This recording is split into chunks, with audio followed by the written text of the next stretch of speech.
Beleza? Boa noite a todos. Obrigado de novo aí pela presença nessa terça-feira de carnaval. Hoje, então, passamos a falar sobre enxaquecas. Seria lá o nosso primeiro item de avaliação ainda com o nosso paciente na nossa anamnese, né? A gente pontua primeiro as dores de cabeça, que foi o que a gente abordou a semana passada. Inclusive, eu já subi essa aula lá no YouTube. Quem quiser dar uma olhadinha nela lá de novo. Falamos a semana passada sobre cefaleias. E por muitas vezes os nossos pacientes eles não sabem diferenciar o que é cefaleia de um quadro de enxaqueca. Então, por isso que hoje a gente vai pontuar alguns sintomas da enxaqueca para dar uma ferramenta a mais aí para vocês avaliarem esse paciente se realmente se ele tem dores de cabeças repetidas ou se ele tem quadros de enxaqueca. Inclusive, eu vou colocar uma tabelinha aqui para vocês que é um método diagnóstico que um grupo de enfermeiros, se eu não me engano, de um pronto atendimento do hospital, pela grande incidência de pacientes com queixa de dores de cabeça e pela grande dificuldade de se fazer um diagnóstico diferencial entre dor de cabeça e enxaqueca, eles montaram, então, uma série de perguntas. E aí vai pontuando, então, dentro desse questionário para ver se esse paciente realmente tem enxaqueca ou não. Por que que a gente aborda as questões da enxaqueca com o nosso paciente, né? Porque, afinal de contas, por muitas vezes vocês vão deparar com isso. Sim, são pacientes que vêm procurar osteopatia para tratar da enxaqueca em si. E uma coisa que eu tenho para comentar para vocês logo de cara, realmente os resultados da osteopatia com relação às dores de cabeça, principalmente as cefaleias, são de grande valia. Os artigos, assim, é, comprovam bastante eficácia aí, então, da terapia osteopática, né? Na verdade, da filosofia osteopática em cima das dores de cabeça, principalmente, mas também tendo função sobre as enxaquecas. Os trabalhos falam bastante sobre os pacientes diminuírem a quantidade de drogas para o controle da enxaqueca, diminuição dos episódios, diminuição da intensidade também dessa enxaqueca. Então, uma coisa aí característica do nosso tratamento osteopático que a gente consegue, então, ajudar o nosso paciente aí, beleza? Como eu falei para vocês,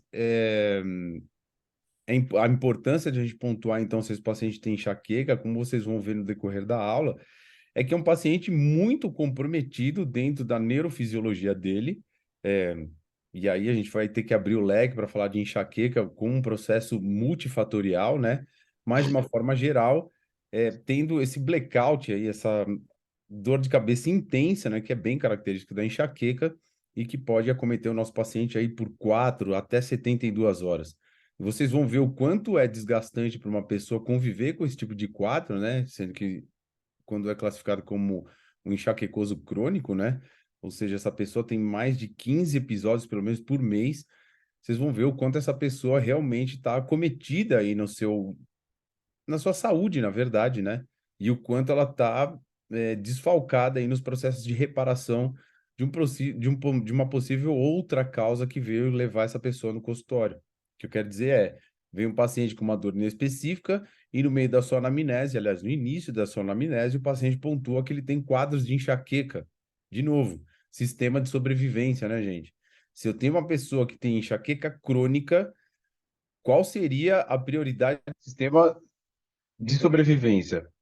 Deixar essa enxaqueca, o controle dessa enxaqueca crônica de lado e resolver uma dor inespecífica, ou desencanar da dor inespecífica e ficar mantendo esse quadro de controle da enxaqueca?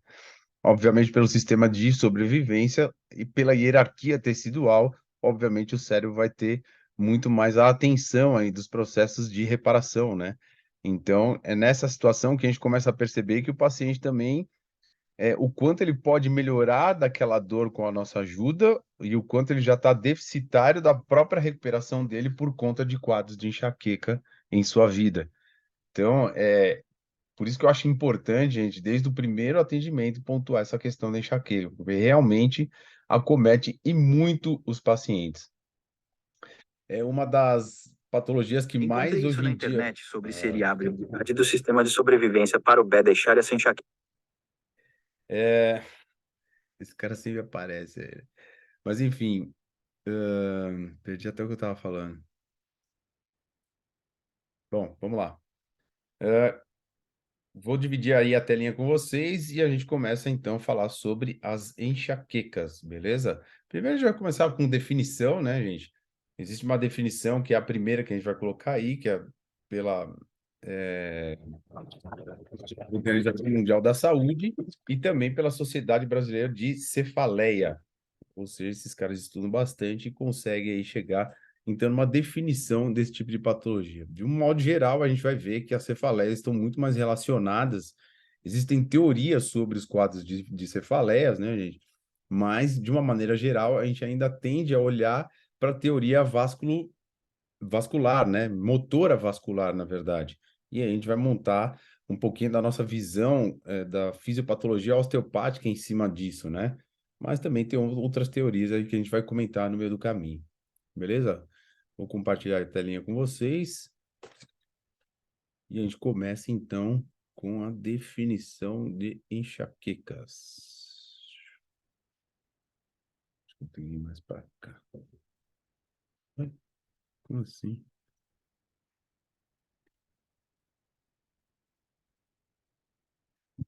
Vamos lá.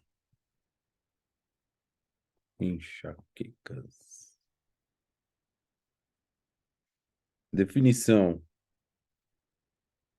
Segundo a Sociedade Brasileira de Cefaleia, é uma doença vas... neurovascular,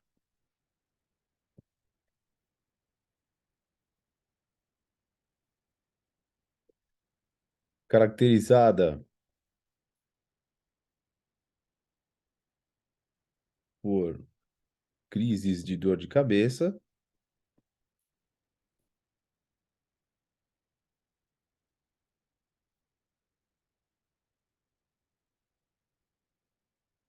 hemicraniana,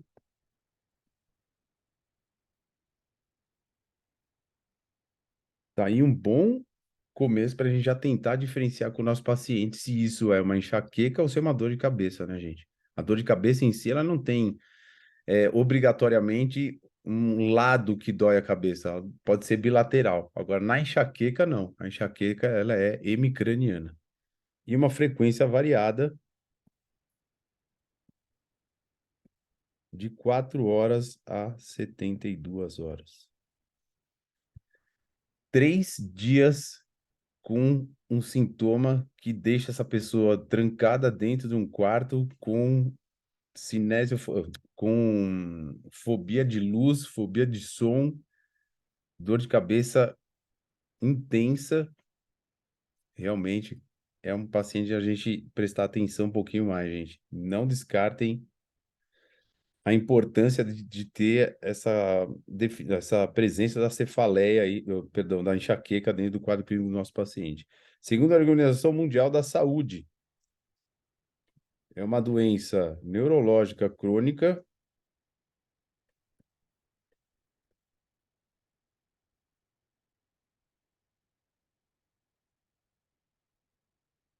multifatorial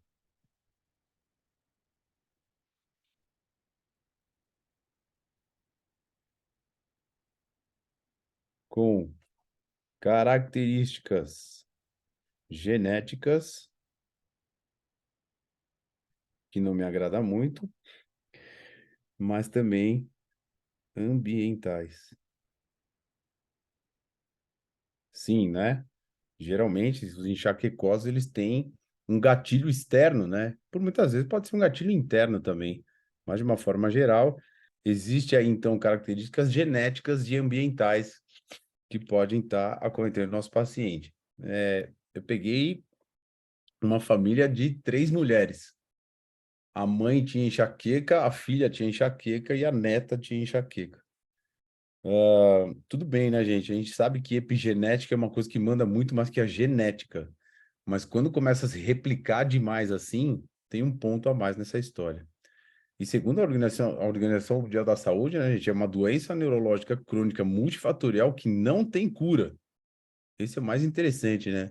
Os caras já metem um nocebo na orelha do paciente logo, logo na definição. E caracterizado por um funcionamento funcionamento anormal das regiões cerebrais que modulam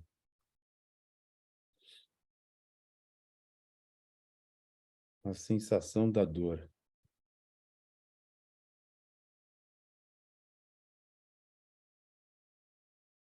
Beleza. Como falei para vocês, né, gente? Não vamos nos aprofundar demais, porque senão é muita coisa para a gente falar. Mas quem for se aprofundar para as questões de enxaqueca, duas dicas logo de cara. Primeiro, estudem o nervo facial. E segundo, estudem o nervo trigêmeo, principalmente o trigêmeo. Mas o facial, ele comanda o núcleo caudado do trigêmeo. Então, vale a pena dar uma estudada nos dois nervos. Beleza? Pares de nervos cranianos. Ok. Incidência. Baseado no artigo que eu li, gente, a incidência aí tá de 1,4 a 2,2% da população mundial. Eu já vi outros materiais falando de 11 até 20% da população mundial. Quer dizer, uma diferença bem grande aí de acometimento, né? Então, como me baseei em um artigo, eu estou colocando aí o que eu achei lá no artigo, beleza? Prevalência.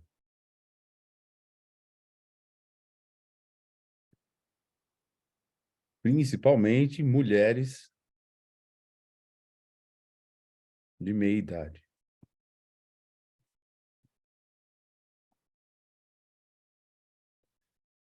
Muitas dessas enxaquecas são despertadas pelas funções ginecológicas, né, gente? E a mulher, nessa fase da meia-idade, é onde ela está numa fase mais fértil da vida dela. Se as relações hormonais não estão equilibradas e bem conduzidas no corpo dessa mulher, por muitas vezes, no período pré-menstrual, menstrual e até mesmo ovariano, essa mulher vai ter aí o disparo da enxaqueca. A gente vai citar isso aí um pouquinho mais lá para frente, mas já vale a pena pontuar. Sim, realmente a prevalência é nas mulheres. Características da enxaqueca. Interessante a gente ter essa noção das características, né, gente? Não se faz verdadeira todas as características aí, mas esses pacientes que referem pelo menos de 5, 3 desses sintomas, pode tomar o diagnóstico aí mais pesado para enxaqueca, beleza? Aura. Depois a gente vai pontuar direitinho o que são as auras, mas geralmente são sensações oculares, né, gente? Os próprios escotomas, às vezes apagar um pedaço do campo visual do paciente ou formas geométricas que acabam acometendo o olho desse paciente são classificados como auras. E as auras aparecem na maioria, não, na grande maioria das enxaquecas são sem áureas, mas costuma aparecer também as auras aí nas enxaquecas, beleza? O paciente que tem isso, na hora ele vai conseguir descrever para você, sim, eu tenho aura porque eu tenho essa sensação de olho apagado, enfim, formas geométricas e até estrelinhas brilhantes. Dores de cabeça pulsantes,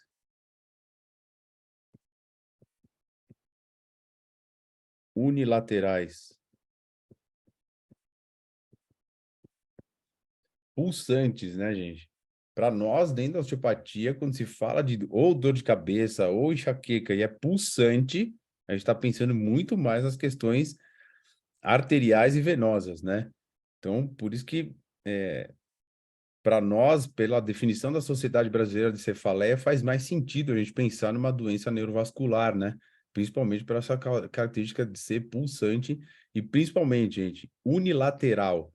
Paciente que tem dor de cabeça unilateral, abra os olhos aí que pode ser um quadro de enxaqueca. Fotofobia.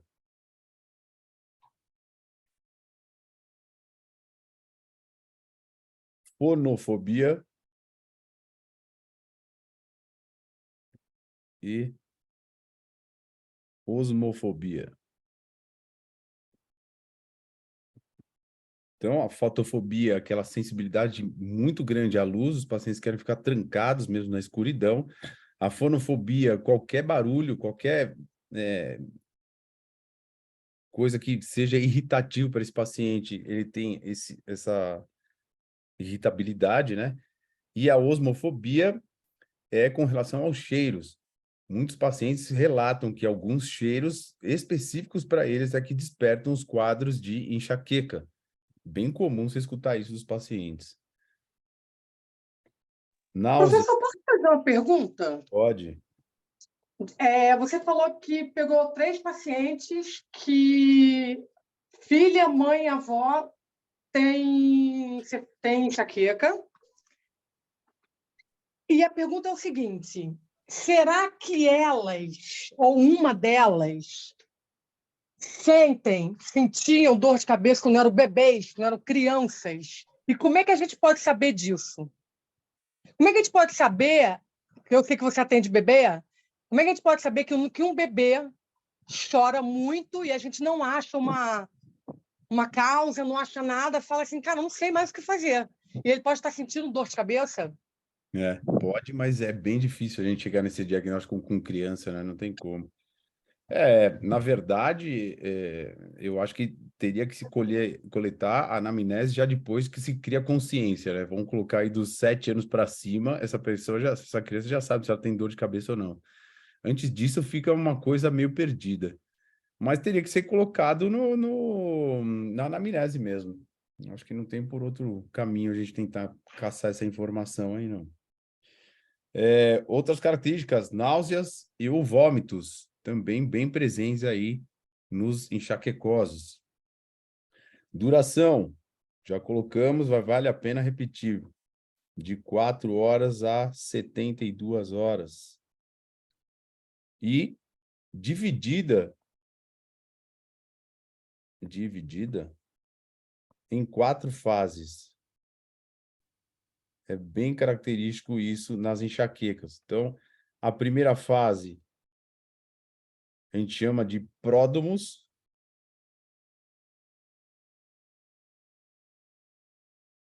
ou seja, são sintomas que antecedem a crise de enxaqueca. E o paciente que já tem episódios muito recorrentes, ele já sabe que aquilo é o início da enxaqueca. E por muitas vezes esses pacientes começam a medicar, principalmente o topiramato, né, gente? Ele é muito usado hoje para enxaquecosos, mas já começam a tomar medicação logo na fase inicial, que é do pródromo. Então, ela pode estar aparecendo de 24 a 48 horas antes mesmo do episódio, e ela é caracterizada por queda do humor, fadiga e, por muitas vezes, dor cervical. O paciente começou a sentir isso, ele já sabe que daqui uns dias, ele vai ter a enxaqueca. Segunda fase, aura. Essa a gente vai saber que nem sempre tem, então, essa segunda fase. A terceira fase são as dores de cabeça em si, geralmente com uma intensidade de moderada a alta. E a última fase, que seria a fase de resolução, que a gente também costuma chamar de pós-dromo.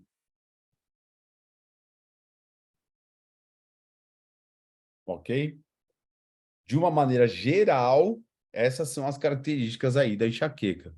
Então, daqui já dá para a gente saber, ou pelo menos ter uma suspeita se esse cara tem enxaqueca ou dor de cabeça. Se tiver na dúvida ainda, gente, para ficar aqui gravado na aula, eu vou colocar o questionário de diagnóstico para enxaqueca, beleza? E aí, quando vocês tiverem dúvida, é só acessar a aula, dar uma fuçadinha lá no questionário, vai estar aí para vocês compartilhado na tela. Fabiana, Beleza. Oi?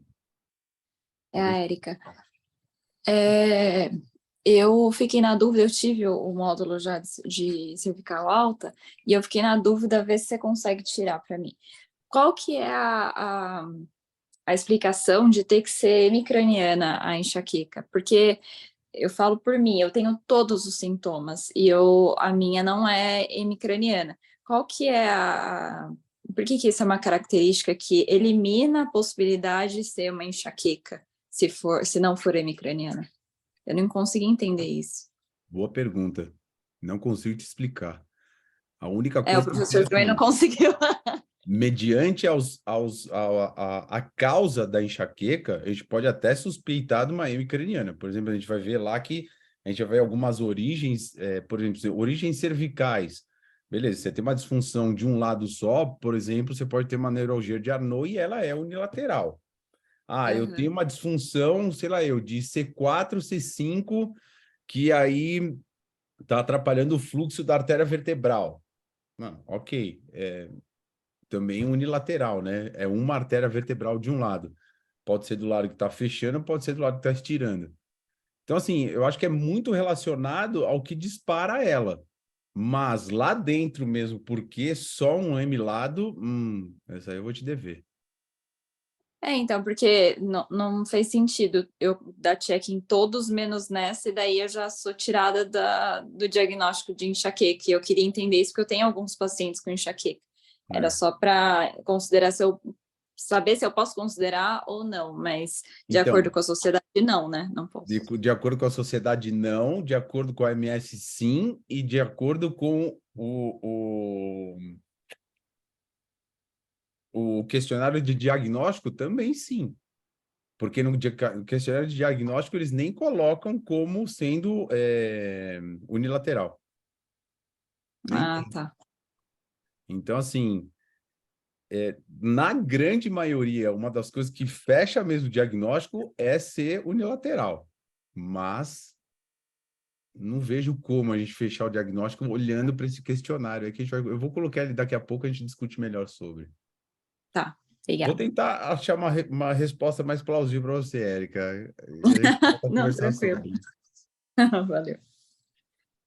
Beleza? Então, características gerais, já dá para a gente já ter uma boa noção se esse cara está incluído aí em enxaquecoso ou não. Fatores de risco, né? Que seriam aqueles fatores externos que podem, então, tá disparando aí a questão da enxaqueca. Galera, eles colocam fatores de risco como ser mulher. Eu me recusei a colocar isso como fator de risco, cara. É bizarro. Não é porque a prevalência é maior na mulher, o fator de risco já é ser mulher, cara. Não, pelo amor de Deus, cara. É muito para mim. Eu não coloquei, galera. Eu tirei fora. Vamos lá, fatores de risco.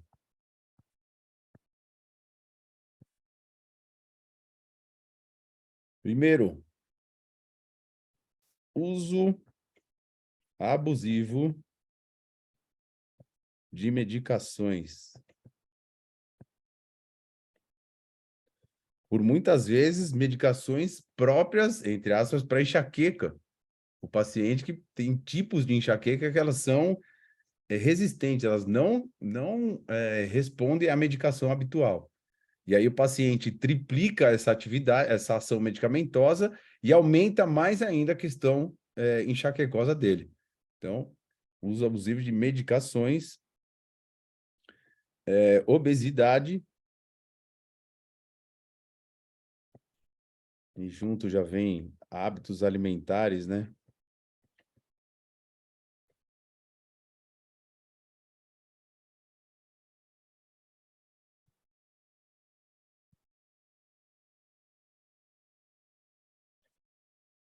Desregrados. Estado inflamatório geral do paciente, né, gente? Não precisa nem aprofundar muito na questão aí da obesidade. Estresse prolongado. Talvez esse seja um dos componentes maiores aí da enxaqueca, né? Status econômico.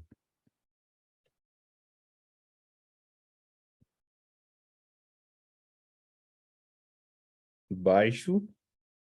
O que não se faz regra, né, gente? Muito pelo contrário. As pessoas que estão chegando no meu consultório para tratar enxaqueca, juro, não tem um status econômico baixo. Muito pelo contrário. Mas tem um padrão de estresse bem alto. Ansiedade e depressão.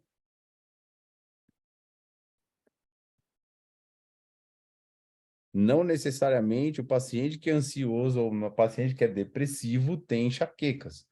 Mas se ele tem enxaquecas associadas a esse quadro, tem uma piora de frequência.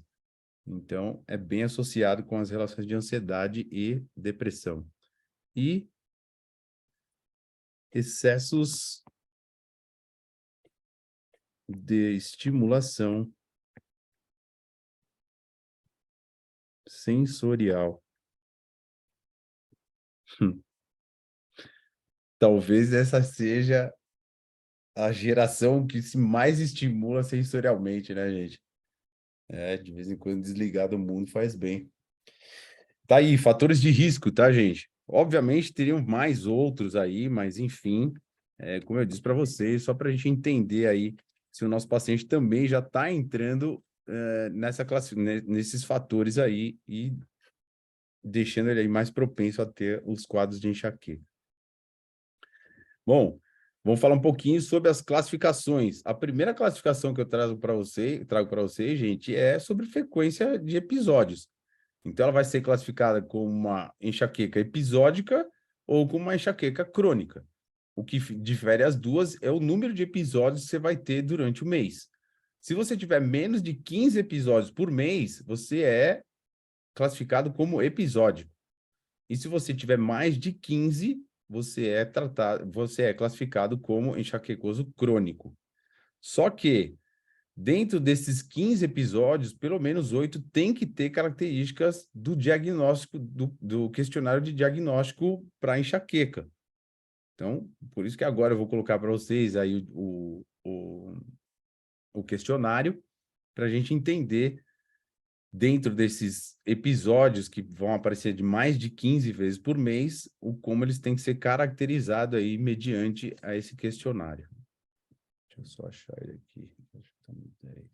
Aqui. Então tá aí, ó. A primeira questão, pelo menos 5 crises preenchendo o critério B e o critério D, ou seja, o critério D já é até mais fácil aqui, ó. Durante a cefaleia há, no mínimo, os seguintes sintomas: náuseas e vômitos, fotofobia e fonofobia. Érica, quando você tem os seus quadros, você tem tudo isso associado? Náuseas, vômitos, fotofobia, fonofobia? Tenho.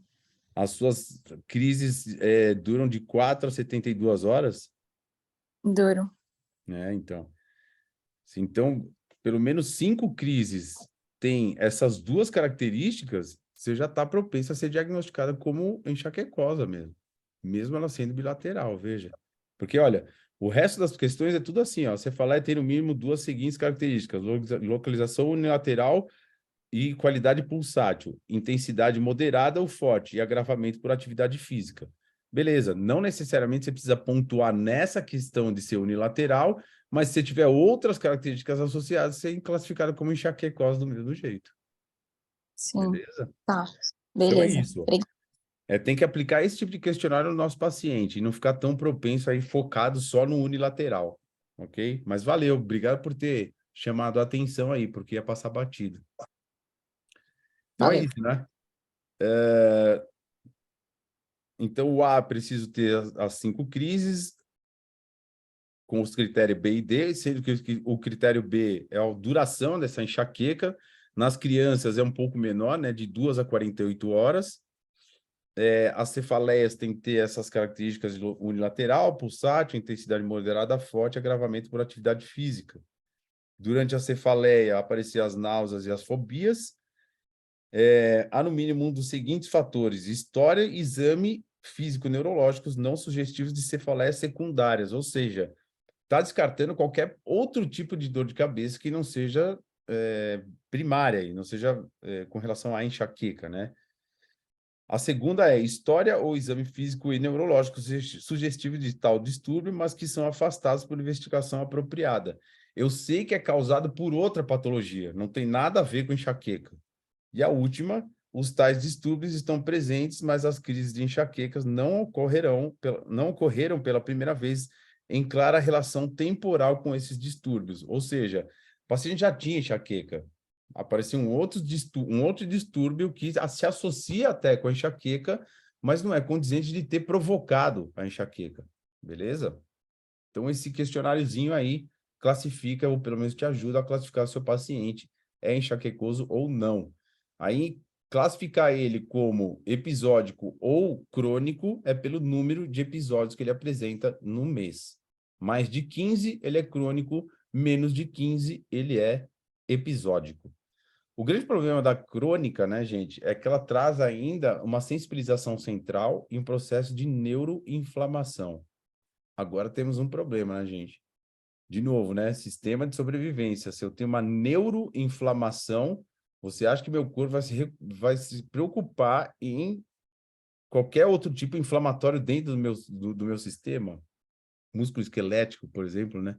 Com certeza não, né, gente?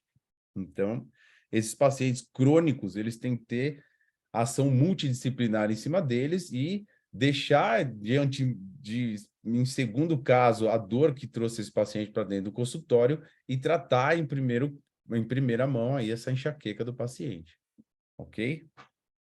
Beleza. Tirando esse tipo de classificação, gente, a gente tem uma outra classificação segundo aos sintomas desse paciente. Então, como eu falei para vocês, enxaquecas com... Primeiro, vamos começar com as sem aura. E essas são caracterizadas por serem as mais comuns.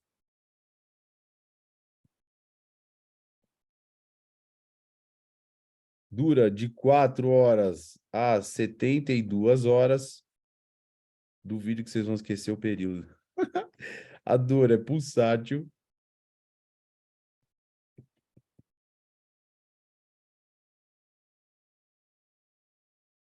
Unilateral.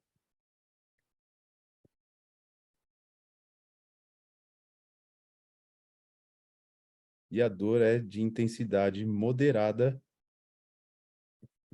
a forte. Ok?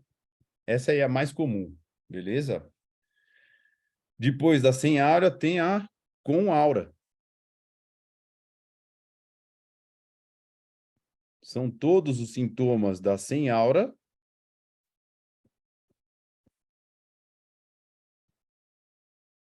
mais escotomas cintilantes, mais figuras geométricas formadas aí na visão, né, gente?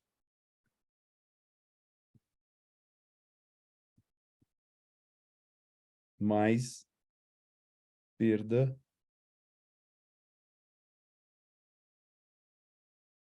de uma parte do campo visual.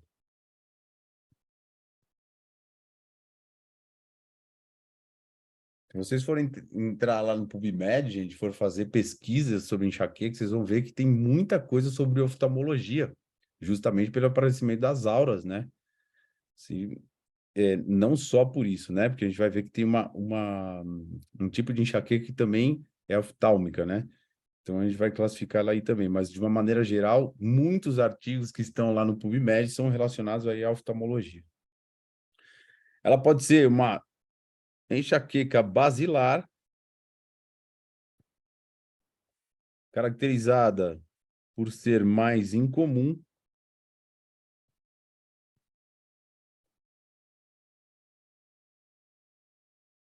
Existe uma disfunção do tronco cerebral.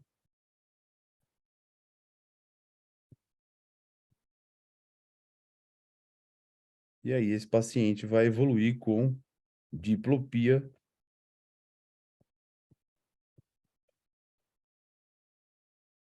vertigem, ataxias, disartria, zumbidos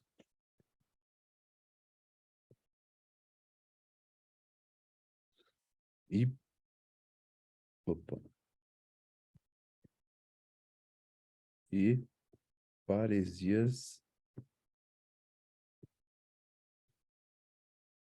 e parestesias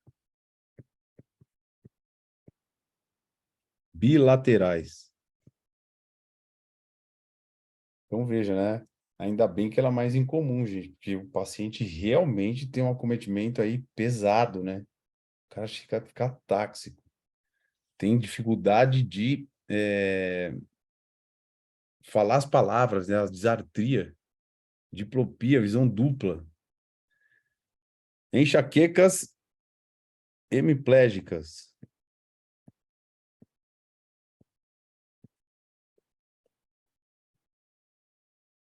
Aparece com fraqueza motora,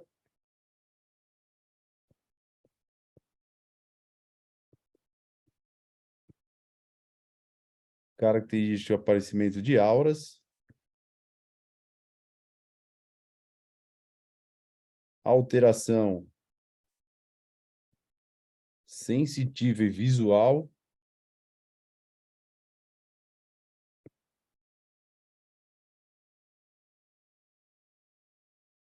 e paralisia. Obviamente, esse paciente tem a questão da dor de cabeça, tá, gente? A dor de cabeça é comum a todas, mas aí as características vão mudando mediante aí o sintoma que ela vai desenvolvendo junto com o processo da enxaqueca, né? Depois a gente tem as oftalmoplégicas,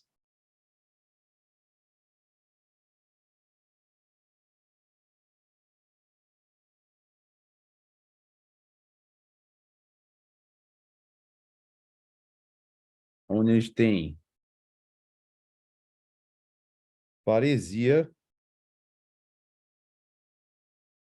dos nervos oculomotores. Oculomotores. Então, estamos falando do 3, do 4 e do 6. Bem interessante a gente saber esse tipo de característica no paciente, né, gente? Para a gente tentar liberar trajeto de nervo. Olha o quanto a gente pode ajudar esse paciente, né? Num tipo de sintoma tão específico, né? E acontece homolateral a dor de cabeça. Posso perguntar? Pode, lógico, Érica. A enxaqueca não necessariamente está associada com a cefaleia, certo? A Não, enxaqueca é uma doença neurovascular, mas nem sempre tem a dor de cabeça, certo? sim. Então ele pode ter todos esses sintomas, não ter dor de cabeça e a gente vai ficar, tipo, viajando no que pode ser. Não, a dor de cabeça tem que ter, Érica. Essa aí é comum. É que nem toda dor de cabeça é uma enxaqueca. Aí sim. Mas a cefaleia, principalmente nos pródromos, né? Que é quando vai anteceder a enxaqueca, o primeiro sintoma do paciente é dor de cabeça. Não tem jeito. A cefaleia faz parte de um início da enxaqueca. Mas pelas classificações aqui, todas elas falam isso. Todas têm a cefaleia de Tem alta que ter, tá, intensidade. Beleza? beleza, valeu. Temos as retinianas. Caracterizada por ser unilateral, de novo a dor, né? Com perda da visão. Esse não é uma perda de um pedaço do campo visual, tá, gente? Esse é perda da visão mesmo. Escotomas cintilantes.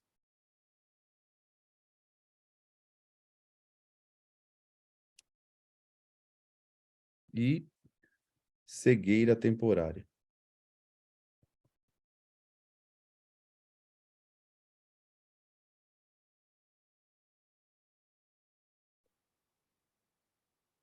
Então, essas são as enxaquecas retinianas. A enxaqueca complicada. Essa é complicada mesmo, né, gente? são sintomas focais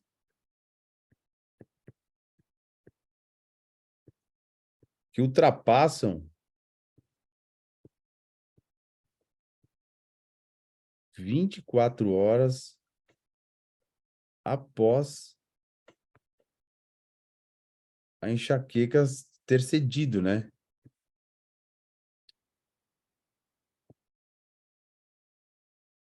Ceder. Ou seja, o paciente já não tem mais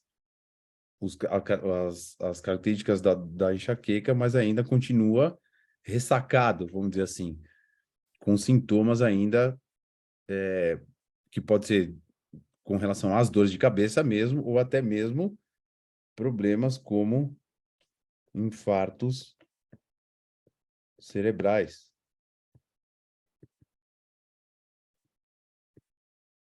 Né? Tanto na vasoconstrição como na vasodilatação reacional, né? Que a gente vai ver que isso é funciona assim a fisiopatologia dela, pode trazer aí áreas de microinfartos cerebrais e isso não ser mais reversível, né, gente? Então, essa é a complicada. Após um quadro de enxaqueca, esse paciente tem uma sequela neurológica. Temos as transformadas.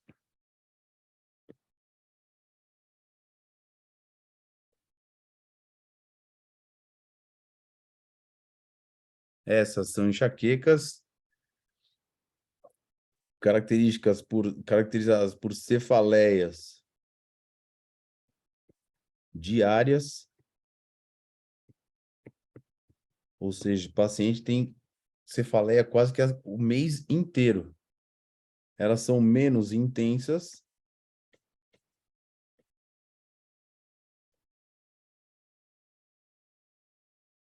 não respondem a analgésicos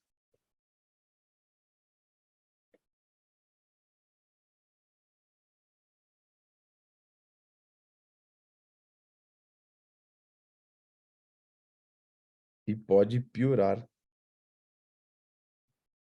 com o uso crônico do mesmo.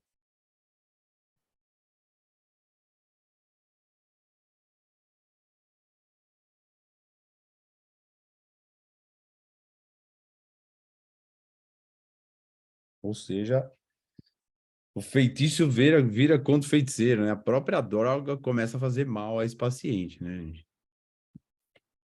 Ok. E, por último... Ah, não, ainda tem mais umas. O estado enxaquecoso.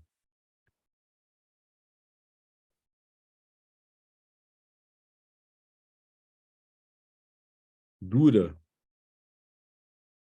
mais de 72 horas. Galera, e eu vou falar para vocês, não sei se vocês já pegaram paciente assim, mas eu tenho uma paciente minha que ela tem muitas características da enxaqueca. Quando ela entra num quadro de enxaqueca, ela passa quase que o mês inteiro tendo enxaqueca. Seria mais próxima da transformada mesmo, né? E ela tem um componente emocional por estresse muito forte mesmo, uma sensibilização central presente. Então, são pessoas que sentem dor de cabeça por vários dias, gente. Por muitas vezes elas cessam na hora de dormir e quando acorda no outro dia, tá com a dor de cabeça. Nem por isso, não porque ela não sentiu dor de cabeça à noite, que a gente para de contar as horas que ela tá perdurando ainda nesse quadro de dor de cabeça, né? Bizarro, é muito tempo, né? Caracterizada por ser uma dor contínua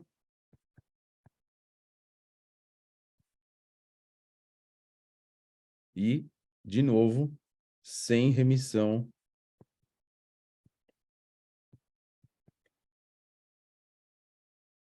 e sem resposta aos tratamentos tradicionais.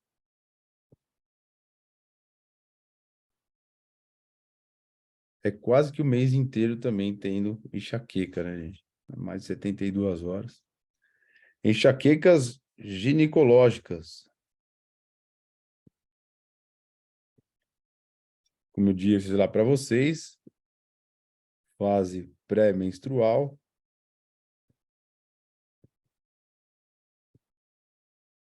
A fase menstrual. e até mesmo na fase ovulatória. São as 3 fases onde existe diferença de concentração hormonal, né? E mais uma vez, né, para quem já assistiu minha aula, eu faço muito essa correlação de um hormônio que é produzido lá na hipófise tem que chegar lá no ovário por questões vasculares. Se eu tenho um sistema simpático ativado demais, vasoconstrição, esses hormônios não são drenados de uma forma ideal desse crânio, desse cérebro. E aí eles começam a ser acumulados dentro do tecido cerebral, e isso é extremamente irritativo para os neurônios, né? Hormônios que deveriam ser drenados começam a se depositar mesmo no tecido neurológico, e aí vem a tal da TPM, né? E pode ser uma das coisas que desencadeia os processos de enxaqueca. E, por último, enxaquecas com componentes digestivos.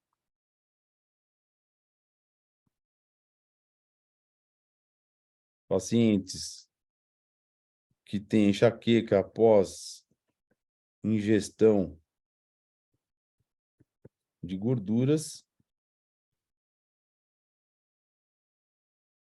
ou ingerir substâncias pró-inflamatórias.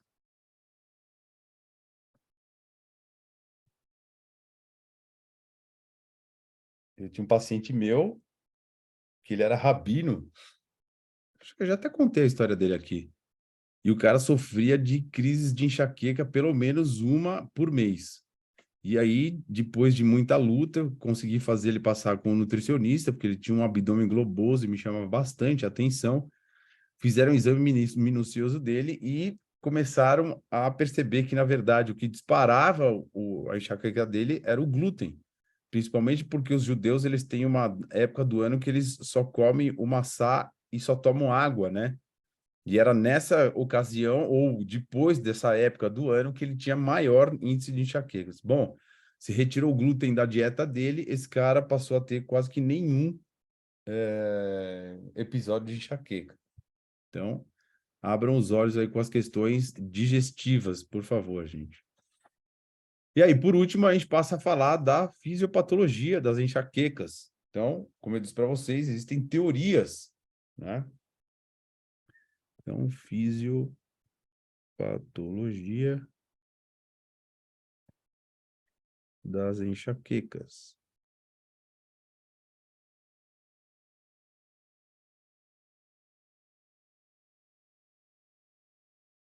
Teorias, né?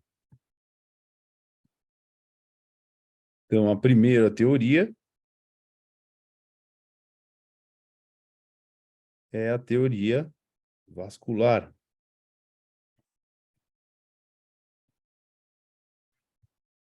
Onde a ativação dos nervos perivasculares,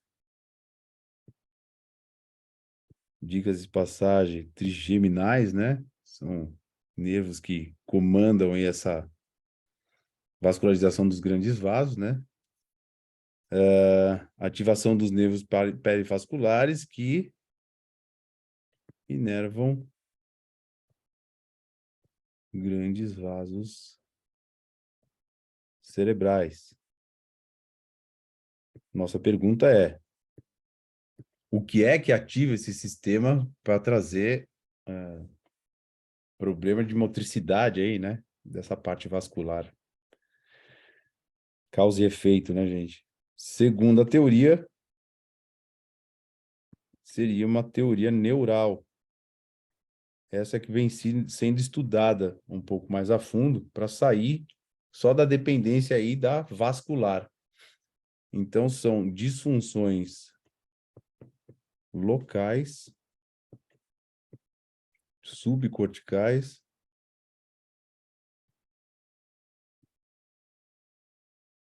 abaixo do nível do diencéfalo.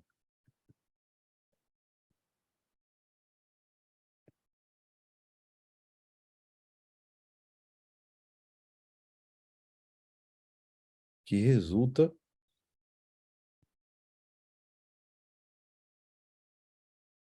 em percepções anormais.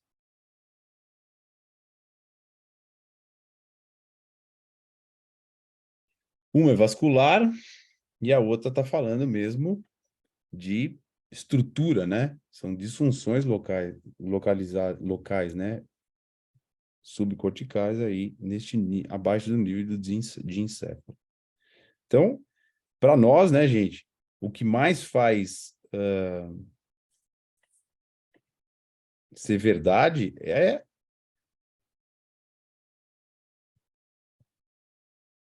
a questão vascular, né? Fisiopatologia osteopática.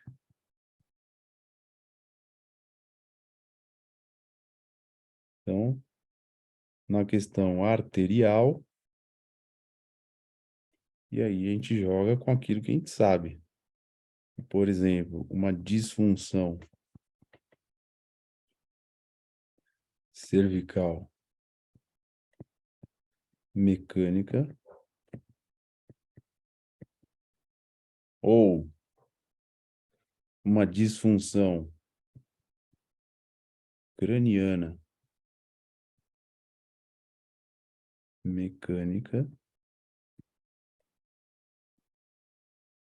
ambas podem promover irritação simpática. Lembra, né? O único que governa aí a ação vasomotora é o simpático. Irritação simpática, trazendo um angioespasmo. Esse próprio angioespasmo já pode trazer sintomas de vasoconstrição.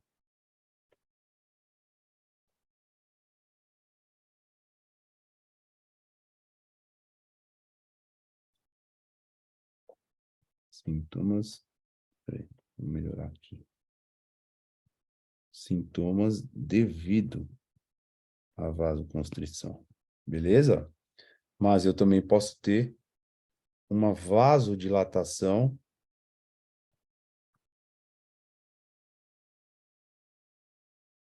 reacional. E agora eu vou ter sintomas devido à distensão do vaso.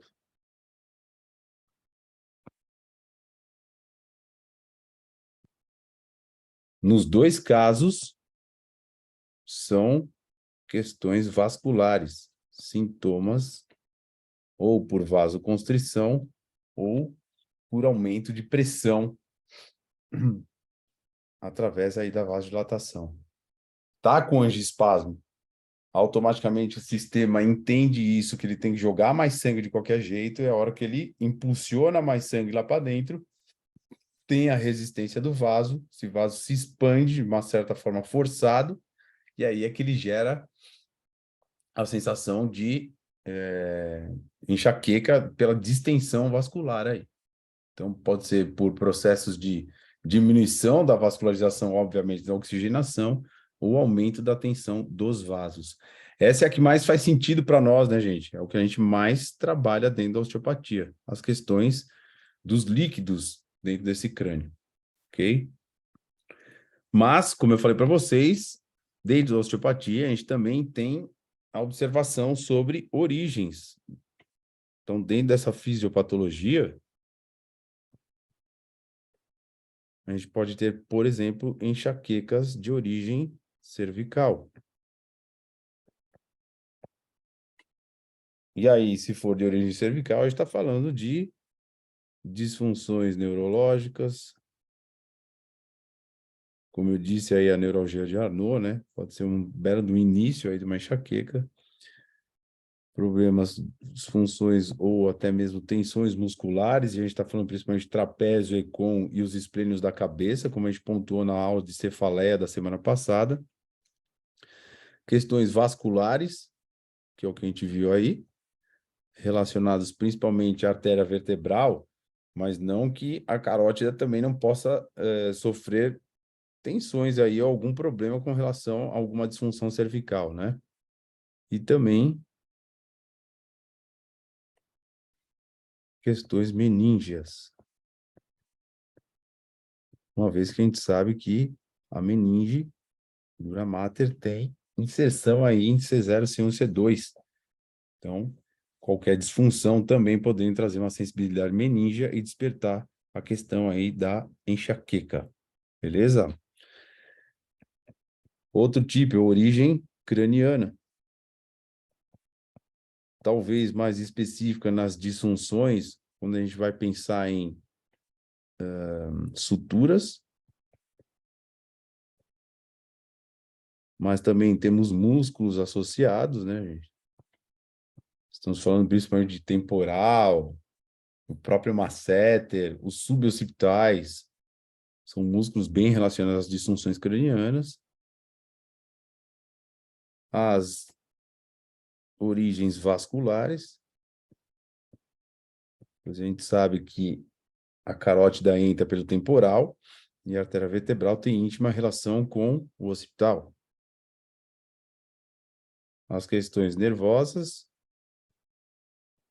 uma vez que esse crânio tem inervação aí, principalmente trigeminal, né, gente? Mas também tem ação vagal, também tem inervação de C2 e C3, ou seja, todos os nervos que vão para o crânio aí também podendo despertar as enxaquecas. Relações meníngeas. E aí sim, a gente fala bastante, então, das membranas de tensão recíproca, qualquer tipo de tensão dessas tendas do cerebelo, foice de cerebelo, podendo despertar a questão aí das enxaquecas. E, não, as musculares já coloquei lá, tá certo. Então, são essas daqui. E ainda, para pontuar finalmente, as questões viscerais. E aí, a gente está falando principalmente de questões digestivas, os pacientes que relatam ingestão prandial e pós-prandial, e tem a questão da enxaqueca, e também as ginecológicas.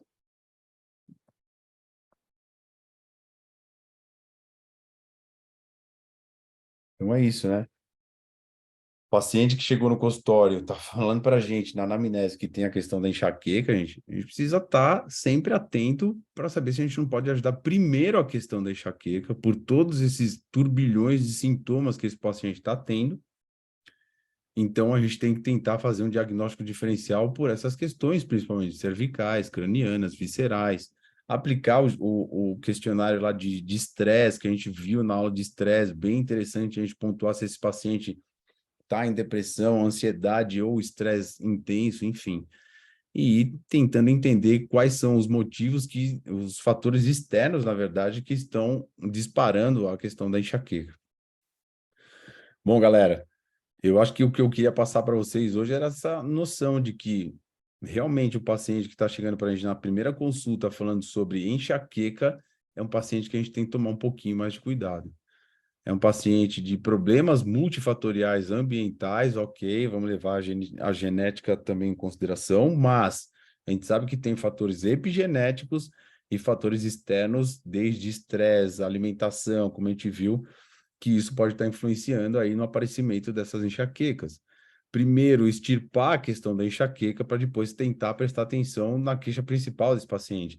Veja, gente, não é que se o paciente está falando que ele tem muitos quadros de enxaqueca, a gente vai ignorar a dor que trouxe ele para o nosso consultório, de forma alguma. Eu aprendi a duras penas que, por muitas vezes, a gente tem que colocar a mão onde o paciente quer mesmo. Sim, faz parte até de um tratamento placebo, né, gente?